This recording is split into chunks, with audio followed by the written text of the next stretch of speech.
ఇలా ఆనందంగా ఉండే ఊరు శాపం వల్ల ఎలా మారిందో చూడండి. కుల్దారా రాజస్థాన్లో ఒక విలేజ్. పలివాల్ బ్రాహ్మణులు ఇక్కడ సంతోషంగా ఉండేవాళ్ళు. కానీ సలీం అనే ఒక దుర్మార్గపు రాజు ఒక అమ్మాయిని బలవంతంగా పెళ్లి చేసుకోవాలని ట్రై చేశాడు. భయపడిన జనం ఒకే రాత్రిలో మొత్తం ఊరు వదిలేసి వెళ్ళిపోయారు.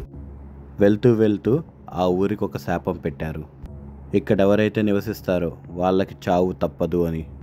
అప్పటినుంచి ఈ ఊరు ఖాళీగా ఉంది. అప్పటినుంచి రాత్రిపూట్ల నవ్వులు కానీ, అక్కడ శబ్దాలు కానీ, అరుపులు కానీ వినపడుతూ ఉంటే చుట్టుపక్కల జనాలకి. సాయంత్రం 5 తర్వాత ఇక్కడికి ఎవరికీ ప్రవేశం ఉండదు. చుట్టుపక్క గ్రామం వాళ్ళు ఈ ఊరిని వెలివేశారు. మీరు కానీ ఈ ఊరిని చూడాలి అంటే ఉదయం 10:30 నుంచి సాయంత్రం 5 వరకైతే చూడడానికి ఎంట్రీ ఉంటుంది. ఈ కథలో ఎంతవరకు నిజముందో తెలియదు కానీ ఈ చుట్టుపక్కల మాత్రం ఈ ఊరంటే చాలా భయపడతారు.